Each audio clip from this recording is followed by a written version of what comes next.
do better for yourself. Bruh. You know what I mean? And motherfuckers try to undermine your success. Like that's just crazy, Bro, let me tell you something. I reevaluate my friends every year, bro. In the beginning of the year, I'll be like, all right, let me just check off who been fucking up. I'll be like, yeah, you was on some goofy shit at the cookout. I don't know. I did.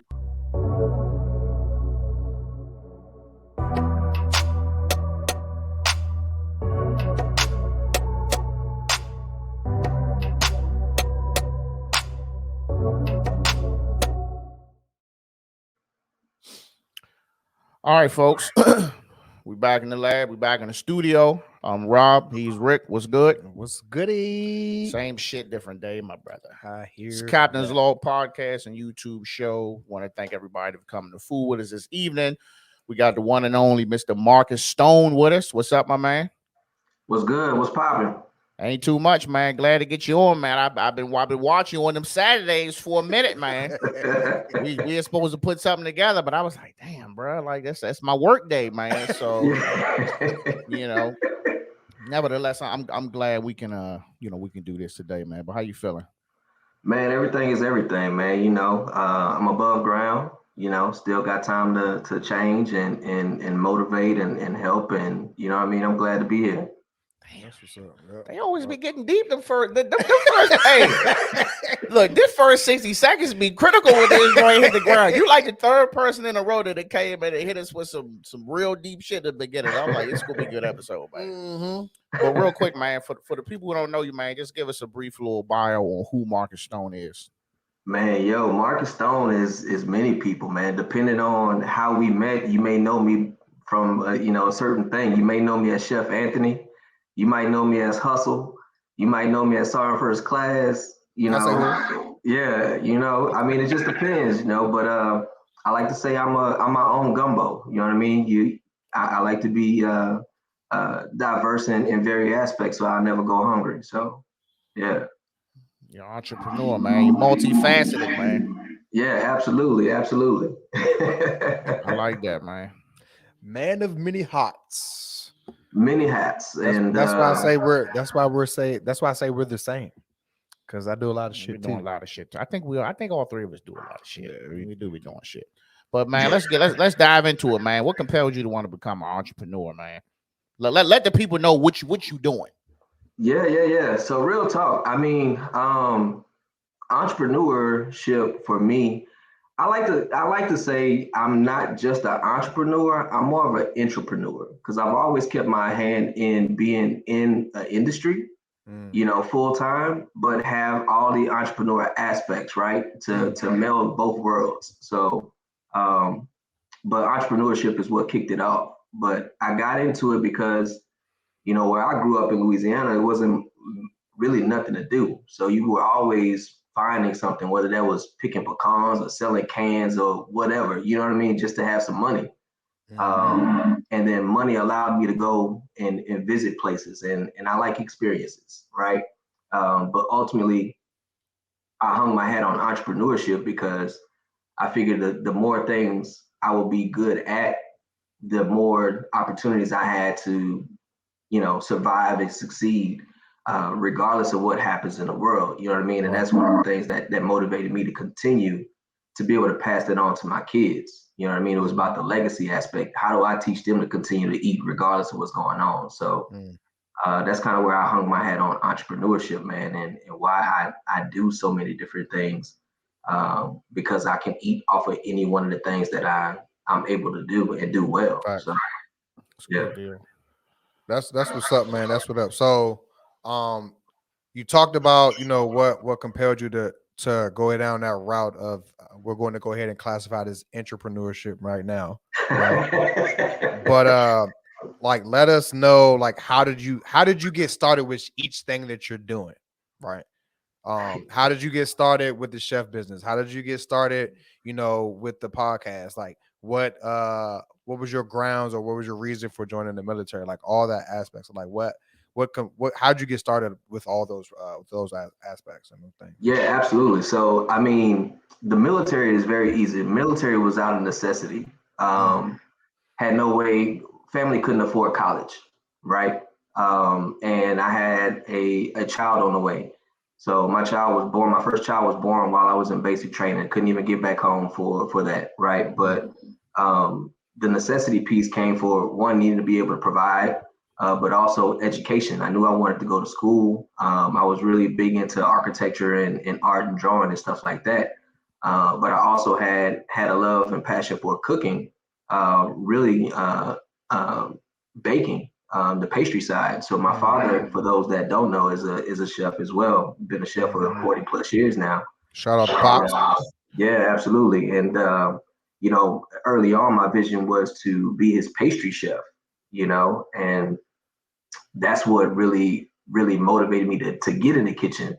But anybody that knows the culture in Louisiana, everything is surrounded around a gathering and food, right? So it was really that feeling of when people come together, experience, what somebody's able to present and provide, whether it's a crawfish boil, a jambalaya, cook off, or those things. That led me into seeing somebody receive something, like take something that somebody made, and then to see that expression, right? Because it becomes a memory.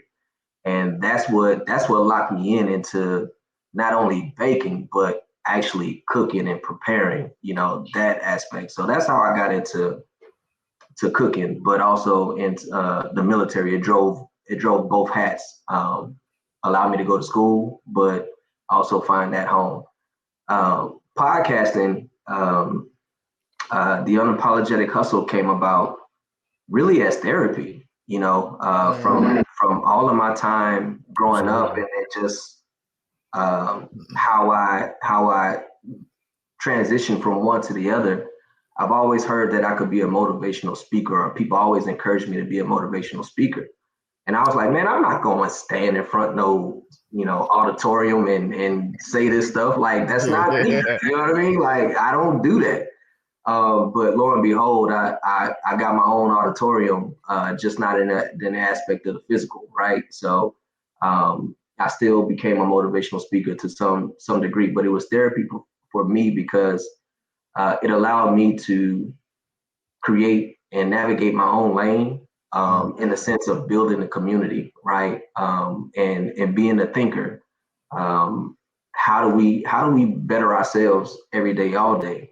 So that's where the podcast came, and it just grew. It grew from there, That's what's up. So talk about the hair care products and then the trailer. It's a mean little echo. Y'all hear that? Yeah. You got speakers on? No. I got, it's just a computer, so I can turn it down if need be. Yeah, because I think it's all right. There you go, right there. There you go. There you go. Okay, right. go ahead. Yeah, so go ahead and talk about the hair care products and talk about the trailer. Yeah, so hair care line is Maché's legacy. So basically, when my wife and I we started to the lock journey. We again necessity. Right. We found out there was no products that actually provided the hydration we needed for our hair, from being out in the sun, out in the elements, the cold, stuff to moisturize your scalp. And it was really all heavy oils or some type of cream that you would try to put in your hair to keep, or on your scalp to try and keep it healthy. And again, it just didn't work for us. So me being one that has gone to cosmetology school as well, I just started doing my research, finding out the necessary essential oils and the ratios, and build a product that has worked for us and for many others. And that's kind of how it started. It started with that one needed to hydrate our hair to keep it looking healthy, and not dry and brittle. And it's just grown from there. But yeah, so in the newest thing is Embodies, which is our food trailer, our concession trailer. And I like to say, Lil Bro, you were one of the many ones on this journey with me early on as I transitioned out. But Ballish is the return, right? So many people know me as Chef Anthony in the culinary space, but Ballish is the opportunity that I didn't get prior to Hurricane Harvey and having to pivot. So now we're in play. The concept is traditional meals or classic meals, fusion meals, everything in the form of a ball, right? So you don't need a fork or a knife. You can get red beans and rice in a ball. You can walk and eat red beans and rice. You can walk and eat crawfish etouffee. You can walk and eat jambalaya. So everything that we have is in the form of a ball. So Oh wow. yeah. Yeah. I'm excited to see that. That's cool. Excited to see that, man. My fat ass hungry. So me, me and this man was sitting here and talk about food for hours. You understand? Yeah. Like I'm a little going hungry. back and forth, I'm just a exchanging basic. recipes, all that. Like we were doing our own homework with each other. Pause. About what can we do to change this recipe, or add this different type of cuisine or whatever to this regular podunk shit. Like how to turn something as simple as a fucking cheeseburger or something like elegant. Like we would have Shit, hamburger helper. Oh yeah, we were literally dissecting hamburger helper recipes to make that shit better than what was in the box. Y'all better than me. Look, I'm basic. We know you basic. Put a little Lowry's on that shit. Not Put a little Lowry's on there. We good to go, man. I'm basic, bro. Chicken wings, put a little Lowry's on there. Lowry's will turn your piss red. I'm basic, man. Shit. I have had alternate other versions. They was good, but I'm like, I ain't got time for all that, man. Put the Lowry's on there, put that shit in the flour, throw it in the grease. Yeah. All right. So next question. Did you always see yourself doing what you're doing now? No, to be honest with you, no. I saw myself being in an office in a suit with a tie, bow tie, drawing, $1 million mansions or skyscrapers to go downtown. You know what I mean? Like that's what I thought I was supposed to be doing. Along with, I've always been one of extremes, right? So architecture is nowhere near being a choreographer, dancing in videos and stuff like that, right? So like it was one or the other is what I wanted to pursue to do. But again, life has its way of showing you what your actual purpose is. And now, I'm an architect, just the architect of my purpose. You know what I mean? I'm an architect of my legacy and community development. Like, I choreograph a lot of stuff, you know what I mean? From the aspect of I have several businesses that I gotta keep afloat and push and monetize, right? But it takes a lot to do all of that. But I end up being it, just not in the context of what the definition says, Okay. So do you feel like it also could be like, trial and error of just kind of, getting tired of doing one thing and maybe want to try other stuff? I asked that because that's kind of where I'm at. Like I'm a traditional dude where like I feel like I go to this job and I'll work here, and if it has the possibility to take me to where I can live comfortably, then I can, you know what I'm saying? Back then I'm just like, well, I can just ride this out. I mean, I'm government, I'm good. Now I feel like, the traditional 9 to 5 or the shitty hours is kind of like it's not the thing no more. It's like now you see more people like that want to be on their own schedule, which I honestly think is dangerous. Because if you don't have good practice and you say, it's just like I give you like a content creator, you know what I'm saying? Like they don't have no schedule. Once you get to popping and you don't have no schedule, like you are making your own schedule to say, well, how much stuff am I going to put out? You know what I'm saying? This week, you know what I'm saying? That's going to get me to X amount of dollars. You know what I mean? It's like, am I really ready to have that type of control or that type of power to say, I'm gonna get up when I'm ready to get up, or do I need to get up because I'm gonna be late? So, just in that aspect, man. I mean, you feel like you just were, all right. Well, let's, I got a little free time. Let me dabble in this. Well, okay, well, this is kind of let's put this on pause. Let's try something else. Like, or did you just really just Just ended up doing everything you was doing. Yeah, I mean, so I think everything it comes down to the person, right? It's not meant for everybody, but at the same time, everybody has the same opportunity, right? So it's the context of it. So for me, one of the things that I always heard growing up was you can be a jack of all trades and a master of none. I beg to differ. You know what I mean? Like, why do I have to fit into one certain box when I can create a box that's meant for me, for my purpose, right? Like, I'm created to do multiple things. The same reason we can talk and blink our eyes and move our hands all all at the same time. You know what I mean? I still can't do this shit though. Like I can't. Oh shit, I'm doing it. I'm doing it. So, no, sorry. Come on, bro. You know, I mean, it just I used to fuck that up. So I'm not gonna hold for real. But I think it comes down to if you have a passion for multiple things, who's to say that you can't be good at all of them, right? Will some of them suffer in certain aspects? Yes, but you could be a basketball player, football player, you know what I mean? Like any sport, but it comes to the work ethic and the level of what you're willing to sacrifice in order to be great at all of them, right? So many people sacrifice to be great at one. And then when that one is no longer valid, now it's like, how do I reinvent myself? I never have to reinvent myself as long as I'm steady across the board with all of the talents that I have. So for me, it just, I told you, I'm a thinker. So I would always, how do I better myself or how do I better my situation with the things that bring me fulfillment? Cooking brings me fulfillment. My podcast is therapy and fulfillment, right?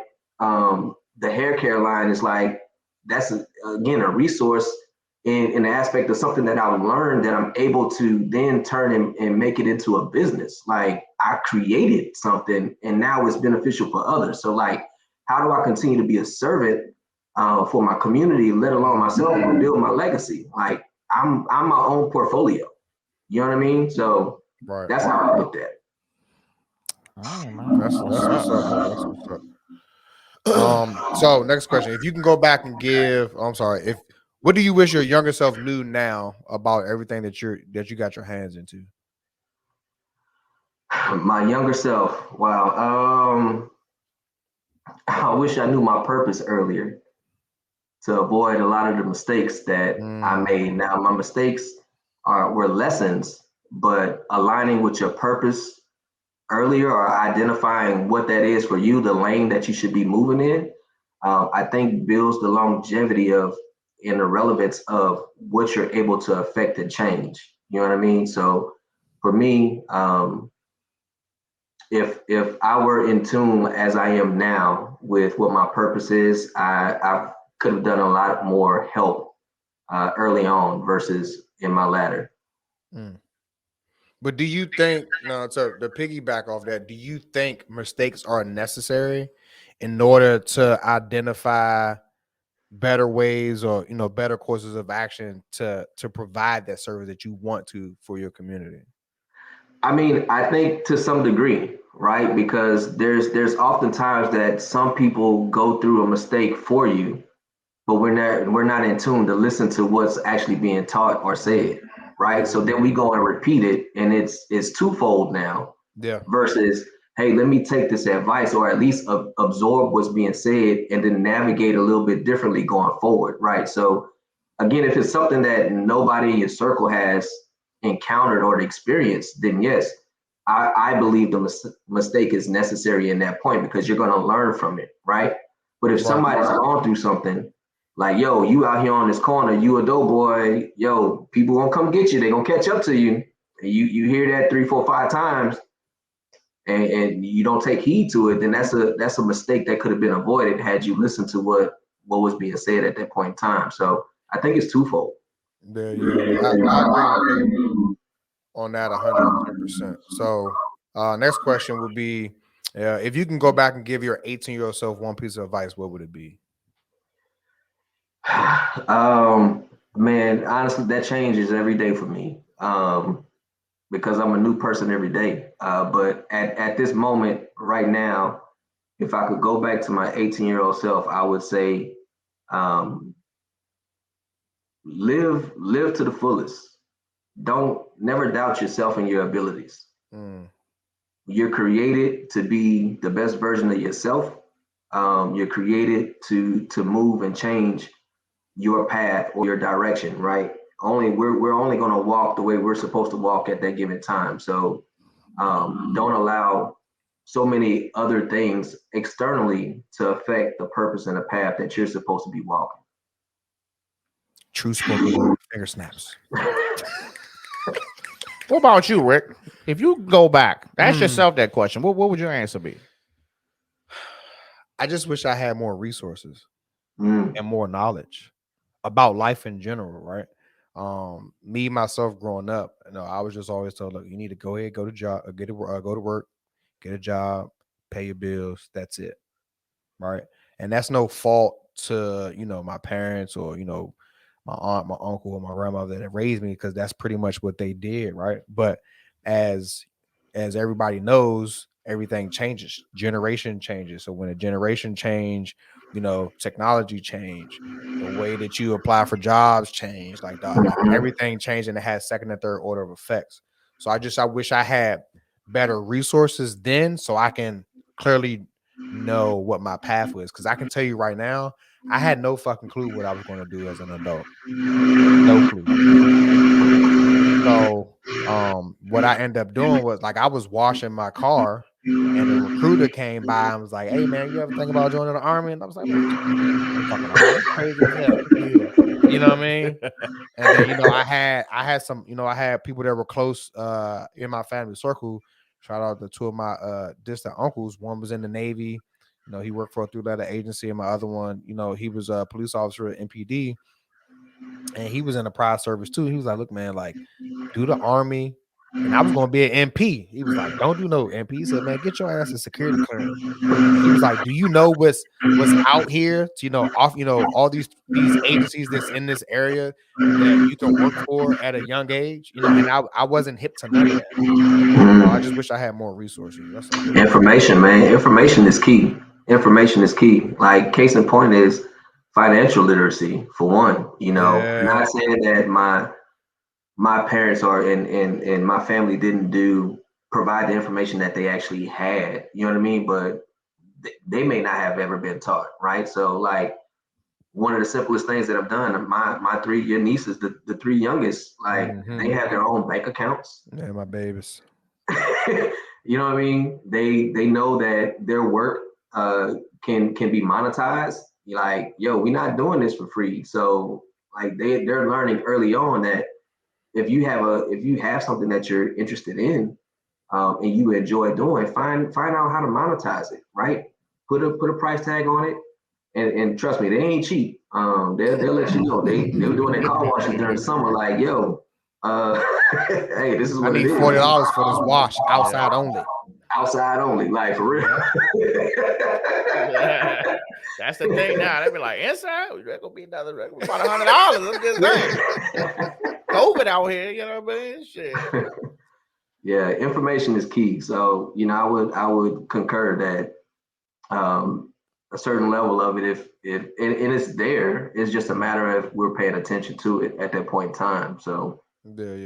You got to be able to receive that. I think, me personally, to be honest, and just to piggyback off of some of the things that you said, I think now we don't operate as a community as we should, right? What you mean? Meaning, you don't have too many people. If you have a business or you have something that you got going on, you really don't really have the support that you really think that you do, to be honest. Right? And you find out who's really in your circle when you do go down those ventures, because those are your supporters, regardless of what you have going on or what you're doing. And then a lot of people, they put so much energy and trying to be negative towards your shit, or rather than congratulating your shit, then it's just like, oh, well, you know, sometimes you kind of question like, okay, well, did I really know who the hell you were? Like, it's just stuff like that, and that can be a whole nother deep conversation, man. Because you know, you got so many people that hate on you that you don't know, but you thought they was in your circle, but it's Man, Rick, we done had them conversations, doc. Like, yeah. sitting in my car, like, yo, He was bro, like, that this is what it is. It's like he told me this, but then he did it. Like, you found out how two-faced people are, man, when you're trying to do better for yourself. Bruh. You know what I mean? And motherfuckers try to undermine your success. Like, that's just crazy, Bro, let me tell you something. I reevaluate my friends every year, bro. In the beginning of the year, I'll be like, all right, let me just check off who been fucking up. I'll be like, yeah, you was on some goofy shit at the cookout. I don't know. I did gotta get, you know what I'm saying? Like, but for me, it's like the type of person I am. You really gotta do like some goofy shit for me to just, man, I can't be around cuz, man, he too wild for me. You know what I'm saying? And it's like, it takes me a while because I used to be a wild nigga. Like, I was a really wild nigga in my teens, in my 20s. So it's like, I get it, you know what I mean? Show people some grace. But it's like, you know, we pushing 40. So it's like, you know, shit established over here. You know what I'm saying? Ain't nobody gonna be jeopardizing normal operation. That's all I'm saying. Yeah. So That's what's up. But tell me, man, tell me about the three most influential people in your life and how they impact you. I don't know that it's been three throughout the course of my life. To be honest with you, for me, it's always been three in each stage that I've grown. Mm. You know what I mean? One of them is sitting right next to you, and I tell him this all the time. You know what I mean? Like, yo, at that time when he came into my life, like I needed what he brought. You know what I mean? So Appreciate you. You know, it just, I think at every stage of my life, I've had a circle that got me to the top of where I was before I was supposed to go to another level. You know what I mean?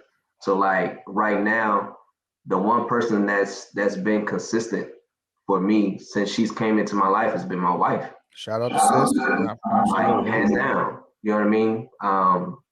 The others is really being able to see my kids, man, and pour into them. Like, that's the motivation for me, right? So that's the influence of seeing them take something that I'm trying to teach them and then take it somewhere else to a whole nother level. Like, that is motivation for me to keep going because they're receptive of it right now. But one, they also understand. Two, they're teaching me at the same time of how to continue to be relevant within the spaces that I'm walking in, right? Because if they're gravitating towards it and they're like, oh, daddy, maybe it should do this.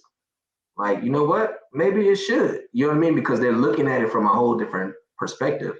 So between my wife and my kids, just my immediate support, that's where it is for me right now, man.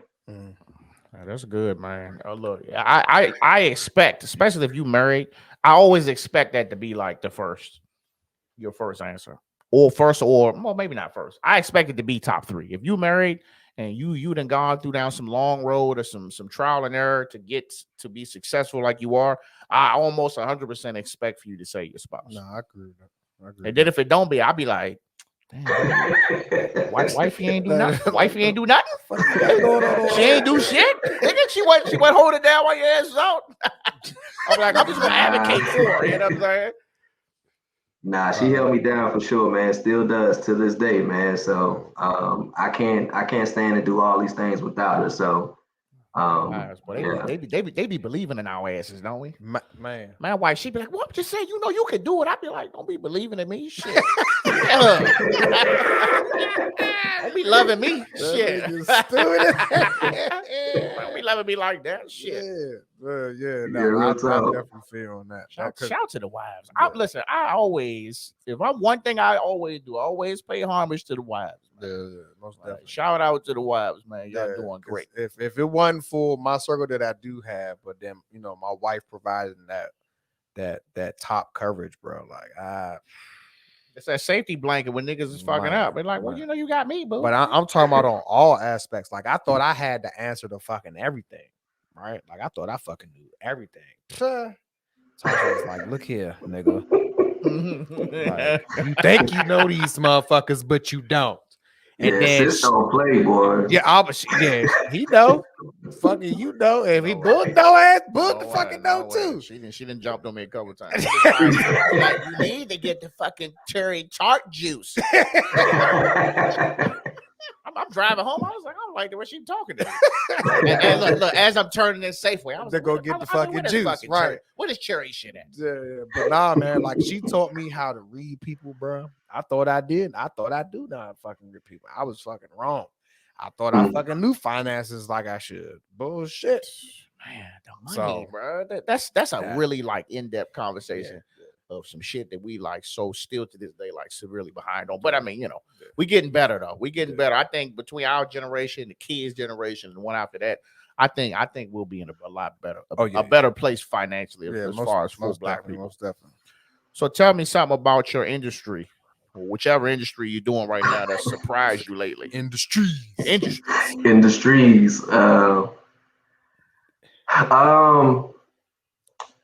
I don't know if it's a true surprise, but I'll speak from the culinary aspect, man. Just the steps to be seen commercially, right? Like it's still so much of a mom and pop against, you know, a major industry, you know, big corporation. And then those that do get opportunity is the shelf is so small to where it's like you gotta beg, borrow, and steal against those that are on the shelf in order for them to even expand the shelves further. You know what I mean? So that could be the hair care and the culinary, right? Just being able to scale to that degree. I didn't think it would be that difficult. Case in point, there's probably 5 major competitors that kind of dictate the whole shelf. You know what I mean? Like when it comes to products, you can look at the back, you think it's somebody different, but you look at that brand name and it's, oh, they got this too, huh? They got that too. They, you know, and they're all throughout the store. So just being able to break in. And I think that's where, you know, it kind of goes back to the conversation of how important the support of the community and the locals create those opportunities, right? Because without that, there's no way to even climb out of the hole. You don't get a fair shot. No, I totally agree with you on that one, man. It's just like you'll have one major brand, but they have sub brands and like own a whole bunch of shit that you wouldn't even think that they own, right? Like Pepsi and Coca-Cola, they both own water. I can't remember which one owns Dasani, and I can't remember which one owns Nestle, but they own that shit. So they're fucking pretty much like you said, they're controlling the market based off of one single umbrella. Yeah, corporation. Ain't nobody drinking Dasani, bro. That shit. That's every time they do the little water test, that joint be number one. Yeah, that's the worst joint that you can drink. They was like, you might as well go find somebody water hose. That's what they say, bro. I'm trying to tell you. So in any of the industries that you're in right now, if you can talk to the leading expert in those fields, like what would you ask them? Wow. So with the let's say hair care. So with hair care, I would ask, what was the driving force? And what I mean by that, what was the force behind scaling and not losing quality? Right? I've seen so many companies that they scale to nth degree, but then the quality becomes subpar. Right? So how do you maintain that first love of, hey, I created this, I'm in a house whipping it up and pushing it on the streets, and the quality is untouchable, but scaling with that same quality. So I mean, I think that would be the same for the culinary and the hair care line. As far as podcasting, man, for me, it's just, how do you continue to pivot, but remain true, right? Not pivoting and losing your voice, but pivoting and understanding that times are going to change, society's going to change, and being able to adjust but still remain within your identity going forward. So that's what I would ask in that aspect. But ultimately, for me, I just hustle, Doc. I'm a hustler. I'm a thinker that hustles. That's it. That's me. Case in point. Okay, that's good answers, man. Definitely for the podcasting thing too, man. Like, these days, man, you really have to pick which direction you're going, and you got to stick with it. You can't be, let's switch to this topic. This shit kind of popping. Well, let's switch to this one now. This one kind of popping. Then your listeners is like, nigga, I came here for true crime. Nigga, you talking about, you talking about sports. So I came here for the romance. You talking about fatherhood. It's like you definitely have to, and it's hard. It's hard to It's not. It's hard to not feel like you doing something that somebody else is doing. You know what I mean? So one of the things that I think that brought me success with the podcast, right? It still does, and returning soon. Things are coming back, so I'll definitely have you guys on. But authenticity. So regardless of what you're talking about, as long as it's authentic, because again, somebody that started with you when you first started may not even be a listener right now, but because of you remaining authentic and being, you know what I mean, there's going to be those stages. Right. So eventually it'll get to the point to where, regardless of who's listening, you're providing something for everybody, right? So how do you diversify your podcast to where it's not so niche-y, to where you can go across several platforms and reach several different people where they are? You know what I mean? And that's the lane that I swim in. And like, that's why my show is titled what it's titled. Like, I'm unapologetic about that. What you're gonna get is this right here. And we gonna talk about it. And not in the sense of being demeaning, but I'm unapologetic in a sense of, I want to break down the stereotypes, right? I have my hair for a certain reason, because typically when they see individuals that look like us with hair like this, is, oh, they're X, Y, and Z. Well, no, I can suit and booted with the best of them. You'll see me with a bow tie, leather bottoms on, slacks, whole nine. You know what I mean? But I can get it, and I can speak the language. Just if not even better than you. You know what I mean? I can talk the slang, I can enunciate, I can use words you ain't even probably seen in a dictionary. You know what I mean? So it's about this nigga over here like T.I. and shit. It's like, sit here, but the continuum space modulator of the shelf. So what I'm saying is, I just want the number one with cheese expeditiously. Expeditiously, absolutely. Indubitably. That means right now, motherfucker. Like that's how you turn it off and on. Yeah. That's good. That's good though, man. I'm actually glad we're in a space where, you know what I'm saying, we really don't have a specific category. You know what I'm saying? We just kind of lay down what we don't talk about. But I mean, anything else is just free game. It's free game. And they say, man, you gotta niche up. I'm like, man, do you have to? You know what I'm saying? It's like, it may take you a little longer, you know what I'm saying? But it's like, at the end of the day, like, well, I mean, I don't think I can get on here, even though I love sports. I don't think I can just get on here and talk sports all the time. I don't think I can do that. Like, some shit going on, Kyrie, this, that, the third, KD back, Zion, coming back. I could jump into that shit, but then it's like, all right, well, what about when basketball is gone off? You know what I'm saying? I'm talking about motorcycle racing. Like, everybody don't want to hear that. You know what I'm saying? I'm talking about wrestling, WWE or EFG, whatever the fuck they calling it now. Like, you gotta kind of be, you don't really, I'm not like saying like follow what's going on, but you know what I mean? It's shit that you would usually comment on. You just keep doing that. Yeah. And I think the good thing about us, like, the things that we talk about on the podcast are just normal conversations we would have when we were on the phone or in front of each other. Exactly. It's just to a broader audience. Yeah. So that's how I look at it. I'm like, bro, like just imagine we on the phone. We on a 3-way back in the day. Yeah. We on the old school 3-way. Like I'm about to click his ass in. Yo, you good? So yeah, I would tell the nigga about last night. Like that's my day. You know what I'm saying? This the party line. You know what I'm saying? Yeah. The next time Nah, man, say, keep get off the doing phone. what you're I doing, need to use the man. phone. I know. She like, you tired of my motherfucking line. Nah, keep doing what you're doing, man. Don't put yourself in the box that you can't get out of. You know what I mean? Because say, 2 years from now, you want to add something to it, but it don't fit the box that you put yourself in. That's what I'm saying. Authenticity is the best route to go. Just be who you are, and the people that's gonna rock with you is gonna rock with it. It took me a minute to figure that out, but I definitely I hear it loud and clear now. I ain't gonna lie to you. I was questioning shit for a minute. I'm like, man, what I'm going to do. And then I was just like taking breaks. It was like, I'll see y'all next week. And I'm like, man, I don't need to take no break. It's shit going on. You know what I'm saying?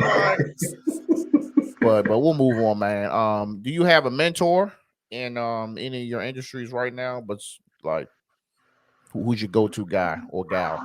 I don't know about within each industry, but there's people that I often looked at as far as how they navigated, right? Just the history. One being Nelson Mandela, just the trial that and the endurance phase, right? And how do you stay grounded even though the world's against you,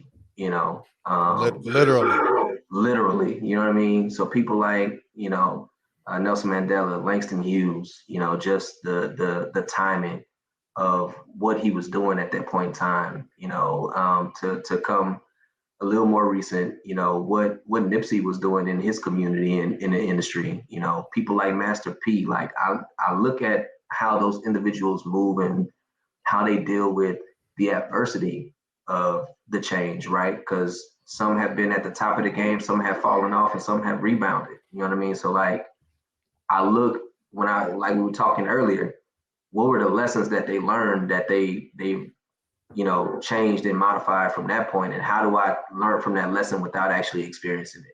You know what I mean? So I gravitate towards people like that.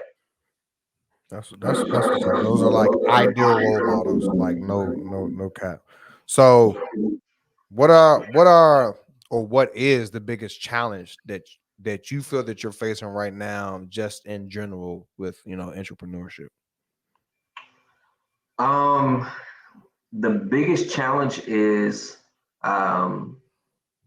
being a small business, but a small business that is poised to scale quickly, right? So not being proven nationally, but it's kind of like the music industry, how an artist could get on in the city, or they have to go outside of the city to get the buzz to go nationally. You know what I mean? So it's like one of those. How do you get past the first plateau that will set the course to even get a region, right? Like with a store, because that's how they place stuff in stores. Is regionally based on taste. And all of you, Rick, this is there's certain things you're gonna find in the Northeast you're not gonna find on the West. You know what I mean? And vice versa. So it's really, how do you get past the first plateau, but also remain relevant enough and create enough buzz to stay in the stores or stay in the industry or stay within the podcasting circuit in that aspect. So that's the biggest challenge for me. Okay, good to go. Yeah, I agree with you on that one 100%. Because like me, just like you spoke to it earlier, like I'm big on quality. Mm-hmm. You ain't lying. Heavy. Like I'm not, like people ask me, I was like, man, you should open up a fucking restaurant, a food truck, carry out, whatever. Like I was operating on a big scale for a very long time, but then I noticed myself that my quality started to drop, and I wasn't happy or pleased with that, because I am big on perception. He'll fucking tell you, like that's like one of my number one things. Like I'm big on perception, so I had to scale it back, and then of course with advice from my wife, think you need to scale it back a little bit. So, so I scaled it back, and then my quality increased from what I was originally doing. So no, I agree with you so heartedly on that one. So, where or how do you self-educate? Being observant, observation for me is everything. And again, that's just being in tune with who I am, but it's also the ideal way for me to learn, being a visual and auditory learner. You know what I mean? So actually listening to what people are saying and understanding what's being communicated, but visually seeing how somebody's moving. Like you can learn from somebody without even actually knowing them, just from watching, right? It's one of the things that we learn in the military is, you observe your enemy to know how they move, how they do, certain things, so that you can put your plan in place to attack, and take over. So observation for me and everything is how I self-educate, how the industry's moving, culinary wise right now, especially here in Houston. I mean, it's a foodie city. So, you see more mom and pop shops to say in food trailers and food trucks, than you see commercial restaurants. It's like you got to drive 10, 15 miles to get to something that you would see on any corner in another city that's not a foodie city. You know what I mean? So understanding the landscape and just observing. Yeah, that's how I self-educate. No, that's definitely a different one, because most people that we've talked to is either an individual or some research, type of studying. individual research or repository of some sort, but never like observation. So that was different. So that was definitely a good one. So with everything that you got going on, like how do you balance life and work? There's no difference for me. That's how I balance it. My life is my work, right? Culinary, the chef stuff is my life.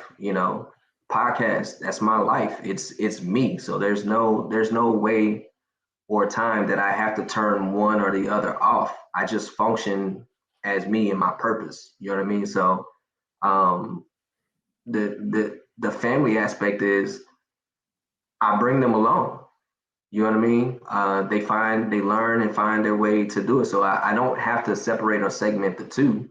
I get to do what I love doing in all those aspects and keep moving forward. So I think that's the beauty of understanding the dynamic of what your purpose is and how you move forward. That creates the quality time, and it shows another side, but it also gives your family the reinforcement of, like, we don't have to be separate from what he's actually doing. We can actually go and assist or be a part of it, or you know what I mean? So um, yeah, I don't have to separate. Okay. That was Okay. great answer. Good multitasker, man. Great answer, sir. So real quick, man, what underrated tools are indispensable for your line of work or lines of work? Listening. Okay. Listening is underrated Talk in about our it. lines of work.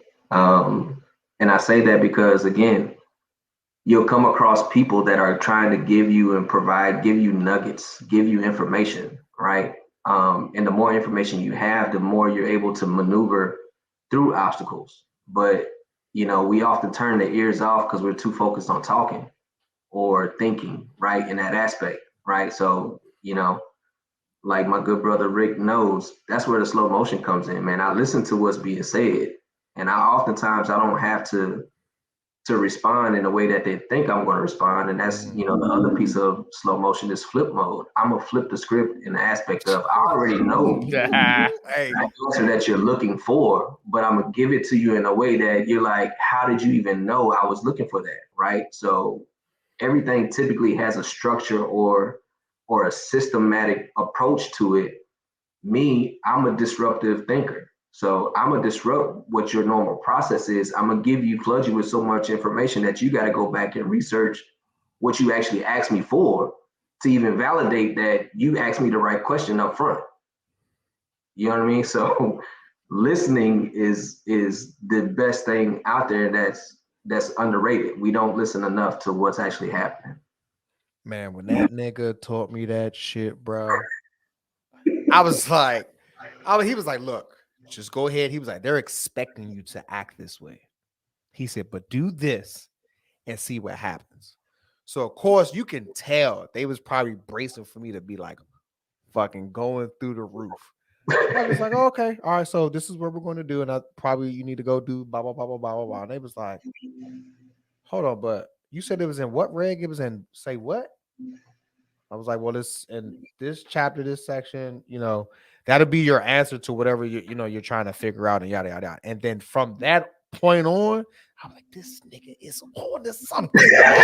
I was like, this is on to something. I was like, why nobody tell me? Because me, like I all my mentors that I had as a young soldier was just like old school OG, like sergeants, right? Most of them were drill sergeants. So they already, back in the day, they was whooping motherfuckers' asses in fucking basic training. You know what I'm saying? But like they didn't take no shit from nobody. They was like, I'm not here to be your fucking friend. I'm not here to fucking sit here and do kumbaya. You are a fucking soldier. And you're going to get commands and execute.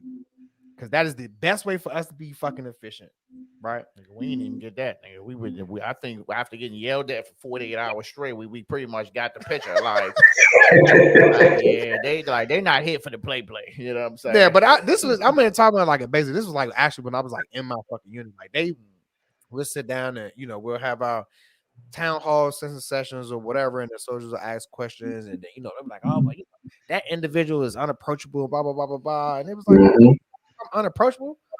Whatever you need me to fucking do, it gets done, right? Whatever problem that you come with me, it gets fixed, doesn't it? The fuck I need to be your friend for? I'm here to do a fucking job. Maybe like we want him to kick a little bit of ass, but you got to be cool too. Like get both. You know what I'm saying? On their motherfucking neck. Hey, look. So if you could start a whole nother business tomorrow, this be business number 10. No fucking business. This is the 10th business. What is it going to be? If I could start another business tomorrow, it would be it would actually be community development. Okay, give me some detail on that. So it would have a hand in, of course, real estate, but twofold. So being commercial and residential, but also an aspect of shaping what the actual community would look like, in a sense of resources, the information, right, the structure, right. So much of it, like in every city, there's a structure that doesn't necessarily fit all of the demands of the community. But if we provide the necessary resources, and you can go to a master plan community and they have these so-called amenities, right? Well, the amenities in what I would want to do would be that of information, of the sound mind, of the body, so on and so forth, to further develop what we're looking at, right?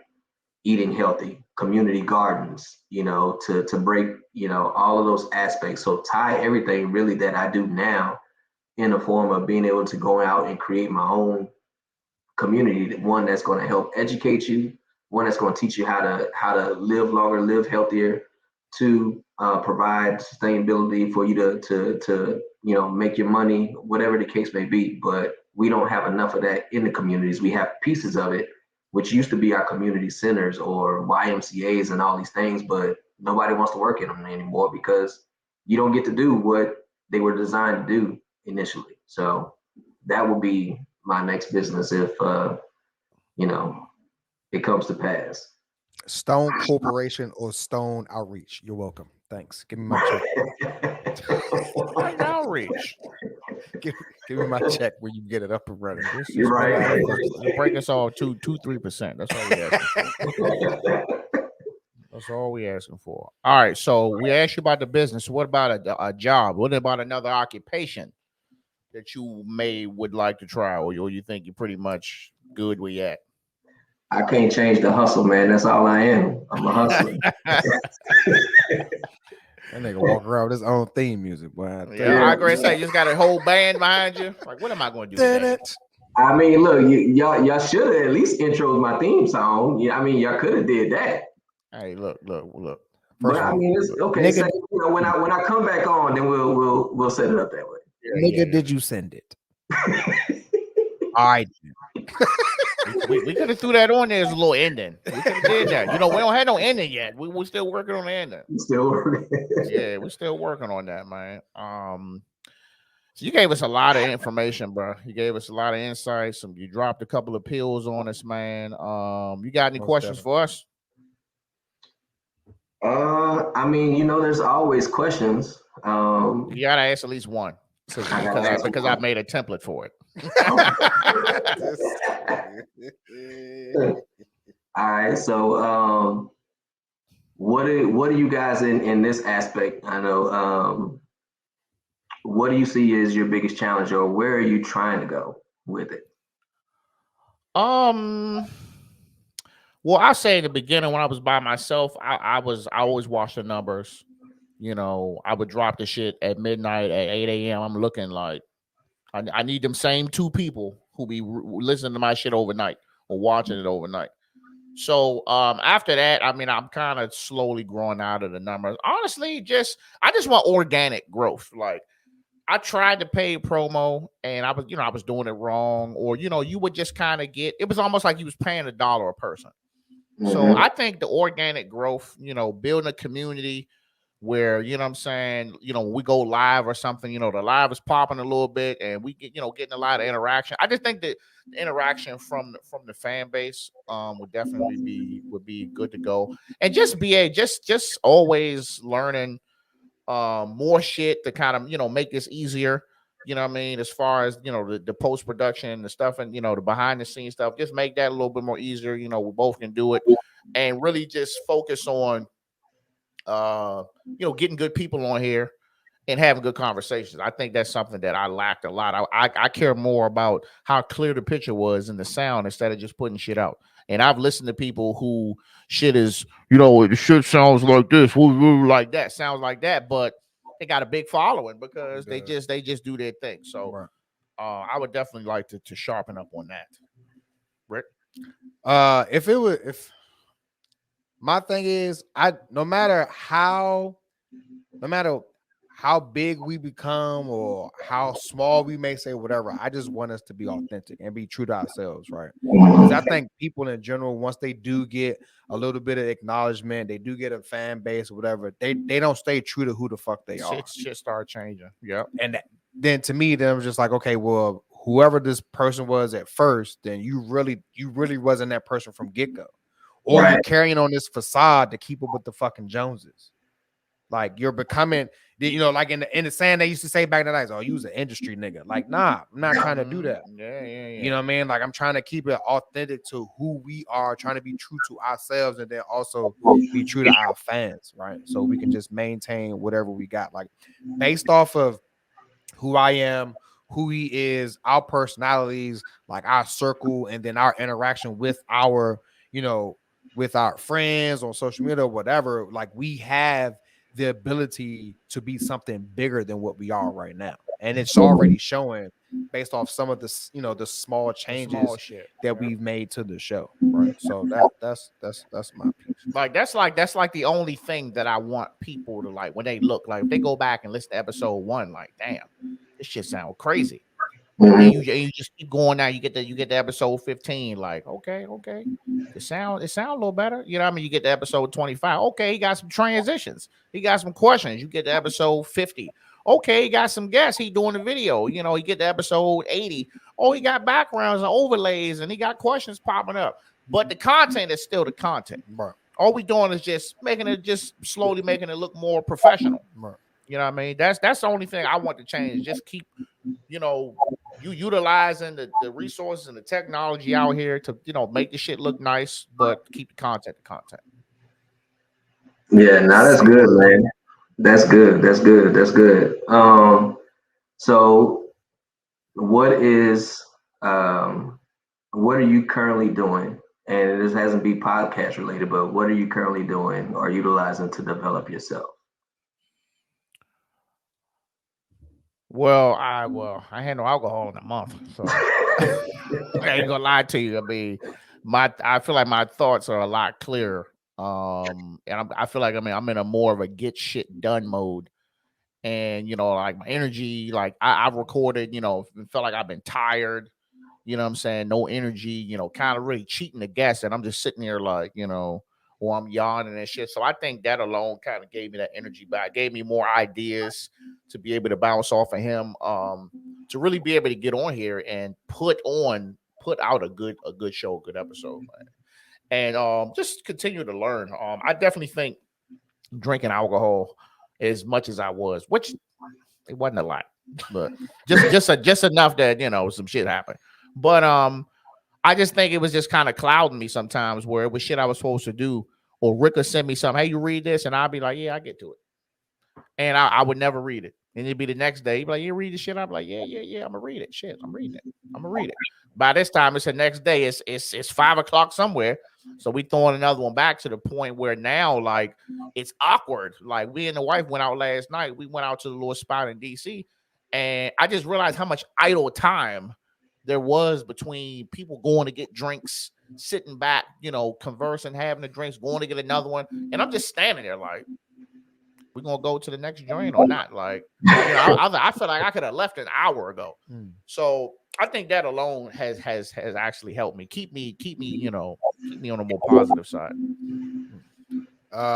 Things that I'm doing to work on myself. I'm trying to better I'm trying to work on my temple, right?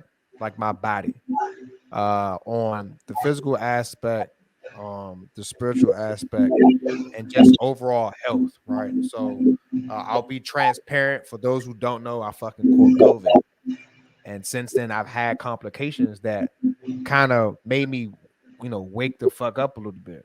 You know what I mean? And I'm having issues that I'm dealing with now due to COVID that I thought I'll never fucking have. Like, he'll tell you I was out there smoking everybody on fucking PT test, any fucking physical activity. Like, I was making it a point to be that, that hard charging, that one motherfucker like, damn, sorry, snipe coming, here he come. You know what I mean? To do that. And that was just with anything. I'm giving 110% on anything, but like, I developed bronchitis, you know what I mean? To the point that it's affecting my physical ability to do normal shit, right? Like, play with my damn kids, walk up the goddamn stairs, like fucking try to do PT, and I'm almost dying, and my chest is fucking collapsing, and the whole time I got bronchitis. You know what I mean? I'm thinking that I'm overweight or some shit, and I'm just fat. No, it's fucking bronchitis. You know what I mean? And trying to go more so of a natural way of doing things, right? So, with instead of taking pain medication, I'll take turmeric pills or some shit like that, or put turmeric in my tea or whatever. Just trying to work on myself, man. Like, I went to the Army Wellness Center on Fort Meade, and I'm about to schedule a metabolic test and do the bipod test, so they can tell me what my it'll measure my body fat ratio, but then the machine it takes out the weight of like your bones and all this other shit, and gives you like a ratio of like what your body fat is. And then the other test is basically telling you what your resting metabolic rate is, or they tell you what your metabolism should be or what it needs to be in order for you to consistently lose weight but then stay healthy with it. So I'm just on like we late journey, on it, bro. 2022. Goddamn it, yeah, I'm on a late journey, but I'm getting there. Ain't never too late. Shit, I should have now. did this shit. What I should have did this shit a long time ago. To be honest, man. Look, and look. It's not like that I'm making excuses. Like, 2020 was like, COVID's been rough for me. You know what I mean? Like, a lot of people that know me, like, 2020, same day the COVID that I lost my mom. And that messed me up for a very long time. You know what I mean? And it's still, it's still difficult to deal with it to this day, especially if I get to thinking about it. But I'm in a better place because I know how to deal with it. I didn't know how to deal with it at first, right? So, I'll talk to my wife, and I went to go see a counselor. I was talking to a counselor, a grief counselor, the whole nine. And like one thing that she told me, she was like, people just deal with grief different. Sometimes it'll take you 2 days. Sometimes it'll take people like 3 years to get over something like that. It just depends on who you are, but how you deal with it and the tools that you use to help you deal with it is going to assist you get through it and make it easier. So it's just self-work, man. It's just self-work for myself. That's what's up. That's what's up. That's all I got for you. I ain't gonna look. I'm not gonna turn it into my show. Hey, look. If you want to take over about 3-4 minutes, you're good. But I mean, look, man. You gave us a lot of good information. Again, I want to say thanks. I've been watching you from jump, and seeing you doing your thing. Rick told me you was a good dude. That's like, get him on here now. No. So man, we'll dress this thing up, man. We'll send it out. Go ahead and let the people know you. Wait. Let him give his social media handles first. I gotta get my shit in because it's dad joke time. I don't think you're getting me this time, bro. I'm turning forward this time. You feel it? You feeling fucking supercharged today? Did you know diarrhea was hereditary? Because it running genes.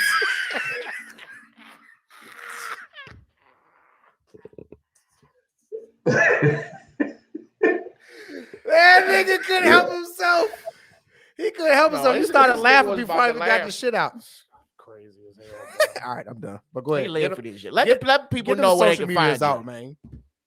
Man, look, I got too many to call out, but yeah, you can do it's IG IM_ballish. IM_ you hustle for the podcast on IG. And it'll be the similar thing on Facebook. Just tap in. Hey, make sure y'all look at below. They're gonna have it posted in the comments below. Yeah. It's definitely gonna be posted. We're gonna have it all come out on Tuesday. Yeah. That's Okay. it, man. All right, man. Well, again, thank you, man. We're gonna wrap this up. Episode 86. Mr. Marcus Stone, Captain out. Yes, sir.